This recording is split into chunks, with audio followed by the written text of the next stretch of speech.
جس کے سپورٹ کرنے پر اس کو قدرت حاصل ہے، جس طریقے سے کفالت کے اندر ہوتا ہے۔ تو جیسے کفالت جائز اور درست ہوگی، بالکل ایسے ہی حوالہ کرنا بھی جائز اور درست ہے۔ ایک چیز کا خیال رکھنا یہاں پر ضروری ہے کہ جو حوالہ ہے یہ دین کے ساتھ خاص ہے، یہ کیونکہ دیکھیں حوالے میں ہوتا ہے کہ منتقل کرنا، اور منتقل کرنا یہ دین کے اندر تو ہو سکتا ہے، عین کے اندر نہیں ہو سکتا ہے۔ عین ایک متعین چیز ہوتی ہے اور دین غیر متعین چیز ہوتی ہے۔ عین کو تو وہی ادا کر سکتا ہے جو عین چیز کسی کے پاس موجود ہے، جبکہ جو دین ہے یہ چونکہ غیر متعین ہوتا ہے، لہذا اس کو محتاج علیہ بھی ادا کر سکتا ہے۔ تو خلاصہ کلام یہاں پر یہ نکلے گا کہ حوالہ دین کا ہو سکتا ہے، عین چیز کا حوالہ کرنا جائز اور درست نہیں ہے۔ تو یہ فرمایا کہ حوالہ کرنا جائز اور درست ہے بالدیونی، دیون کی جمع ہے دین کی، یعنی کسی قرض کے بارے میں اگر حوالہ کیا جاتا ہے تو ایسا کرنا جائز اور درست ہے۔ وَتَصِیحُ بِرَضَاءِ الْمُحِیلِ وَالْمُحْتَالِ وَالْمُحْتَالِ عَلَیہِ، حوالہ کے اندر 3 بندوں کا راضی ہونا ضروری ہے۔ پہلے نمبر پر ہے محیل، یعنی جو مقروض ہے وہ خود اگر راضی ہو، کیونکہ ممکن ہے کہ وہ کسی کا احسان اپنے اوپر نہ لینا چاہتا ہو، تو جب وہ کسی کا احسان اپنے اوپر نہ لینا چاہتا ہو تو پھر ظاہر ہے وہ حوالے کے اوپر رضامند نہیں ہوگا۔ تو حوالے کے اندر پہلا بندہ ہے محیل، جس کے اوپر قرضہ ہے وہ خود راضی ہوگا تو حوالہ جائز اور درست ہے۔ دوسرے نمبر پر ہے محتال، جس کا قرضہ دینا ہے، جس کا قرضہ دینا ہے، یعنی جو قرض خواہ ہے اگر وہ خود راضی ہوگا کہ یہ ٹھیک ہے آپ سے جو میں نے قرضہ لینا ہے یہ میں قرضہ محتال علیہ سے وصول کر لوں گا، تو تب حوالہ جائز اور درست ہو سکتا ہے۔ اگر محتال ہی راضی نہیں ہے تو حوالہ بھی جائز اور درست نہیں ہے۔ تیسرے نمبر پر ہے محتال علیہ، یعنی جو قرض کی ذمہ داری اٹھا رہا ہے کہ ٹھیک ہے آپ کا قرضہ میں ادا کر دوں گا، تو اگر وہ خود ہی راضی نہیں ہے ذمہ داری اٹھانے پر تو ظاہر ہے جب تک وہ خود راضی نہیں ہوگا تو اس کے اوپر قرض کی ذمہ داری نہیں ڈالی جا سکتی ہے۔ تو خلاصہ کلام یہ ہے کہ جو حوالہ ہے، حوالے میں تینوں بندے راضی ہوں گے، محیل بھی راضی ہو، محتال بھی راضی ہو، محتال علیہ بھی راضی ہو، تو پھر حوالہ جائز اور درست ہوگا۔ اگر ان 3 بندوں میں سے کوئی ایک بندہ بھی رضامند نہیں ہے تو پھر حوالہ بھی درست نہیں ہوگا۔ وَإِذَا تَمَّتِ الْحَوَالَةُ بَرِئَ الْمُحِيلُ، مسئلہ یہاں پر یہ ہے کہ جب حوالہ مکمل ہو جائے، مکمل کیسے ہوگا وہ آپ نے پڑھ لی ہے، محیل، محتال اور محتال علیہ تینوں رضامند تھے، تینوں نے اپنی رضامندی سے حوالہ کر لیا تو حوالہ مکمل ہو گیا۔ حوالہ جب مکمل ہو جائے گا تو محتال یعنی جو امر ہے یہ محیل سے پیسے کا مطالبہ نہیں کر سکتا،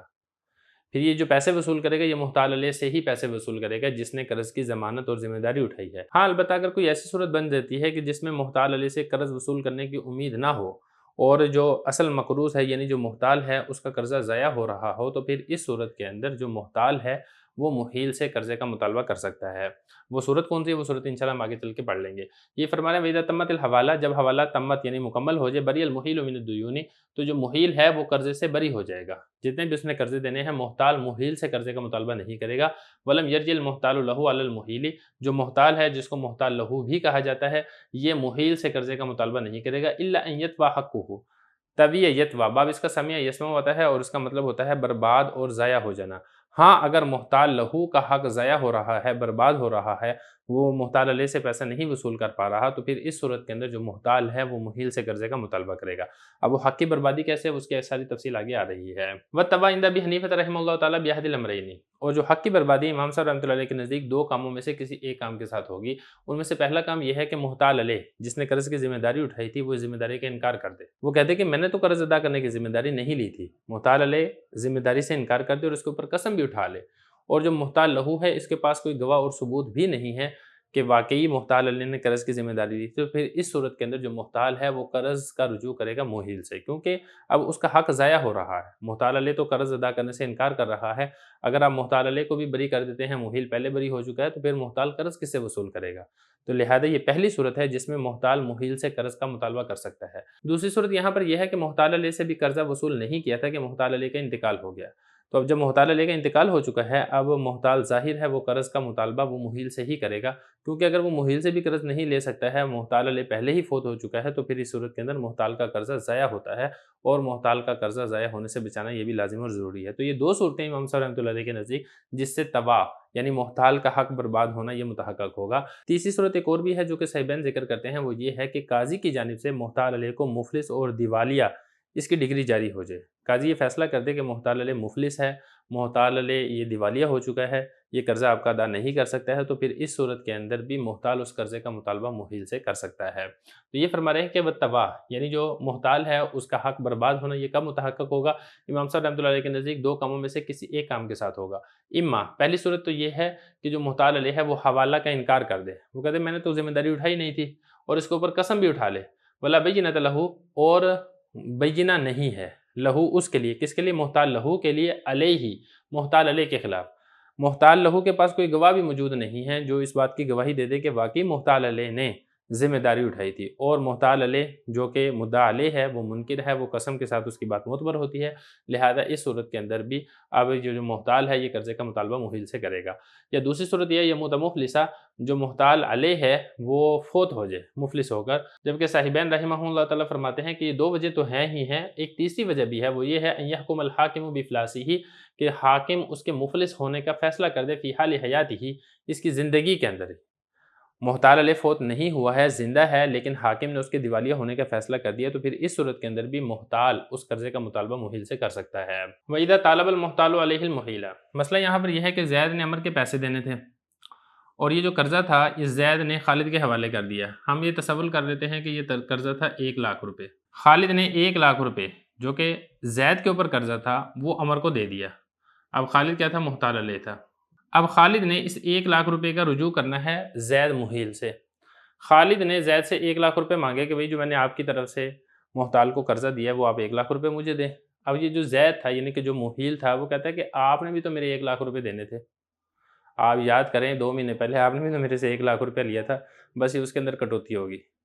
وہ خالد کہتا ہے کہ میں نے تو آپ سے آپ کے کو پیسے دینے ہی نہیں تھے۔ اب یہاں پر دیکھیں یہ جو خالد ہے یہ ہے منکر، اور یہ جو زید ہے مدعی۔ زید دعویٰ کر رہا ہے 1,00,000 روپے آپ نے میرے دینے تھے، اور جو خالد ہے جو کہ محتال علیہ ہے وہ اس 1,00,000 روپے کا انکار کر رہا ہے۔ اگر تو زید کے پاس گواہ موجود ہے تو ٹھیک ہے، زید کی بات مان لی جائے گی، لیکن اگر گواہ موجود نہیں ہے تو خالد کی بات قسم کے ساتھ معتبر ہوگی، کیونکہ خالد منکر ہے اور منکر کا جو قول ہے وہ قسم کے ساتھ قبول کیا جاتا ہے۔ یہی فرما رہے ہیں وَإِذَا طَالَبَ الْمُحْتَالُ عَلَيْهِ الْمُحِيلَ، جب محتال علیہ نے مطالبہ کیا محیل سے بمثل مال الحوالتی، مال حوالہ کے مثل، یعنی جو اس نے 1,00,000 روپے ادا کیے تھے محتال کو اس کے مثل اس نے 1,00,000 روپے کا مطالبہ کیا محیل سے۔ فقال المحیل، محیل نے آگے سے یہ کہا احلت بدین لی علیک، میں نے تو یہ جو قرضہ آپ کے حوالے کیا تھا یہ اس دین کی وجہ سے کیا تھا جو دین میں نے آپ سے وصول کرنا تھا۔ میں نے تو وہ قرضہ اسی لیے کہا تھا کہ آپ عمر کو ادا کریں 1,00,000 روپے کہ میں نے آپ سے 1,00,000 روپے لینے تھے۔ تو لم یقبل قولہ، تو یہ جو قول ہے اس کا محیل کا، اس کو قبول نہیں کیا جائے گا۔ وکان علیہ مثل الدین، اور اس کے اوپر لازم ہوگا دین کے مثل، یعنی چونکہ اس کے بعد بینہ موجود نہیں ہے اور خالد یہ انکار کر رہا ہے اور منکر کا قول قسم کے ساتھ معتبر ہوتا ہے، لہذا یہاں پر قول خالد کا ہی معتبر ہوگا، اور جیسے کہا جائے گا کہ بھی 1,00,000 روپے خالد کو ادا کرو جو خالد نے آپ کی جانب سے محتال کو دیے ہیں۔ وَإِن طَالَبَ الْمُحِيلُ الْمُحْتَالَ بِمَا أَحَلَّهُ بِهِ، مسئلہ یہاں پر یہ ہے کہ زید نے 1,00,000 روپے خالد سے کہا تھا کہ آپ عمر کے حوالے کر دیں، خالد نے 1,00,000 روپے عمر کے حوالے کر دیے۔ اب زید عمر سے یہ کہتا ہے کہ خالد نے آپ کو، یعنی جو محتال علیہ نے محتال کو 1,00,000 روپے دیے ہیں، زید یہ کہتا ہے کہ آپ 1,00,000 روپے مجھے دیں،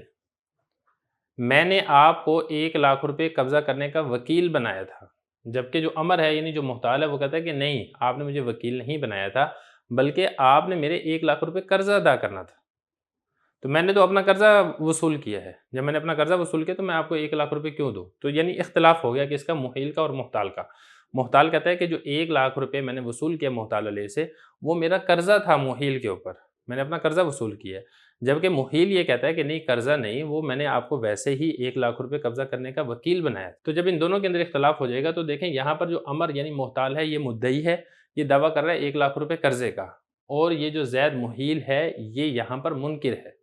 اگر تو عمر کے پاس گواہ موجود ہیں کہ واقعی عمر نے زید سے 1,00,000 روپیہ لینا تھا تب تو عمر کی بات معتبر ہوگی، لیکن اگر یہاں پر اس کے پاس گواہ موجود نہیں ہے اور یہ منکر اور یہ قسم اٹھا دیتا ہے کہ میں نے اس کے 1,00,000 روپے نہیں ادا کرنے تھے، تو پھر اس صورت کے اندر جو قول ہے وہ محیل کا معتبر ہوگا۔ دیکھیں یہاں پر بات صرف اور صرف اتنی ہے کہ یہاں پر جو لفظ حوالہ ہے اس کو وکالت کے لیے استعمال کیا جا رہا ہے، کیونکہ جو حوالہ ہے یہ مجازاً وکالت کے معنی کے اندر بھی استعمال ہوتا ہے۔ تو حقیقت کے اندر جو زید نے خالد کو یہ کہا تھا کہ آپ عمر کو 1,00,000 روپے ادا کریں، یہ حقیقت کے اندر حوالہ تھا ہی نہیں، بلکہ صرف اور صرف جو عمر تھا، عمر کو 1,00,000 روپے قبضہ کرنے کا وکیل بنایا جا رہا تھا۔ تو لفظ کے اعتبار سے تو یہ حوالہ ہے، لیکن حقیقت کے اعتبار سے یہ حوالہ نہیں بلکہ وکالت ہے۔ تو یہ فرما رہے ہیں وَإِن طَالَبَ الْمُحِيلُ، اور اگر محیل نے مطالبہ کیا محتال سے، بما، اس رقم کا، احالہ بھی، جس رقم کا حوالہ کیا تھا، فقالا، تو اور اس نے محیل نے یہ کہا انما احلتک، میں نے جو آپ کے حوالے کی تھی، خالد سے جو رقم تھا اس کو کہا تھا کہ آپ کے حوالے کریں، وہ اس لیے کہا تھا لتقبضہ، تاکہ آپ اس رقم کے اوپر قبضہ کریں میرے لیے، یعنی میں نے آپ کو رقم کے قبضہ کرنے کا وکیل بنایا تھا۔ وقال المحتال، محتال کہتا ہے کہ نہیں، بلکہ جو آپ نے اس رقم کو میرے حوالے کیا ہے وہ بدین لی علیہ کا، وہ ایک قرضہ تھا میرے لیے علیہ کا آپ کے خلاف. تو پھر اس صورت کے اندر حضرت یہ فرما رہے ہیں فالقول قول المحیل مع یمینہ، تو قول محیل کا معتبر ہوگا اس کی قسم کے ساتھ. یعنی جو محتال ہے، محتال کے پاس اگر تو بینہ موجود ہے تب تو ٹھیک ہے، اگر اس کے پاس بینہ اور گواہ موجود نہیں ہے تو پھر قول اس صورت کے اندر محیل یعنی زید کا ہی معتبر ہوگا. ویکرہ السفاتج، سفاتج مکروہ. ایک مثال دیکھ لیں تاکہ مسئلہ سمجھنا آسان ہو جائے. زاہد کے پاس 1 من گندم ہے. یہ جو 1 من گندم ہے یہ اس نے فیصلہ باد سے لاہور لے کر جانی ہے. ظاہر ہے فیصلہ باد سے لاہور لے کر جائے گا تو راستے کے اندر ڈاکوؤں کا خطرہ ہے یا کوئی اور اس طریقے سے مسائل ہیں، تو زاہد یہ 1 من گندم شاہد کو ادھار دے دیتا ہے اور شاہد سے یہ کہتا ہے کہ میں آپ کو 1 من گندم ادھار دے رہا ہوں لیکن آپ میرے لیے ایک تحریر لکھ دیں. یہ جو شاہد ہے، شاہد کا کاروبار ہے لاہور کے اندر اس کی ایک دکان ہے مثال کے طور پہ. زاہد کہتا ہے کہ میں آپ کو 1 من گندم دیتا ہوں اور آپ مجھے ایک تحریر لکھ دیں، جو تحریر دکھا کر میں لاہور آپ کی دکان پر جا کر وہ 1 من گندم وصول کر لوں. تو اس شرط کے اوپر زاہد نے شاہد کو 1 من گندم ادھار دے دی اور اس سے تحریر لے لی، اور یہ جو تحریر ہے، تحریر لے کے وہ لاہور گیا شاہد کی دکان کے اوپر اور اس کے ملازم کو وہ تحریر دکھائی اور تحریر دکھا کر دکان سے 1 من گندم وصول کر لی. اسی کے بارے میں حضرت یہ فرما رہے ہیں کہ سفاتج یہ مکروہ ہے. وہ ہوتا کیا، وہ بتا رہے ہیں کہ وہ قرض، یہ ایسا قرضہ ہوتا ہے استفاد بھی، فائدہ اٹھاتا ہے بھی اس قرضے کے بدلے میں. جیسا کہ یہاں پر 1 من گندم قرض ہے. المقرض قرضہ دینے والا، امانہ خطر طریقی، خطر طریق راستے کے خطرہ، اس سے محفوظ ہونے کا فائدہ حاصل کرتا ہے قرض دینے والا. اسی کے ساتھ ہی ہمارا کتاب الحوالہ یہاں تک مکمل ہو چکا ہے. اب اس کے بعد انشاءاللہ کتاب الصلح شروع کریں گے.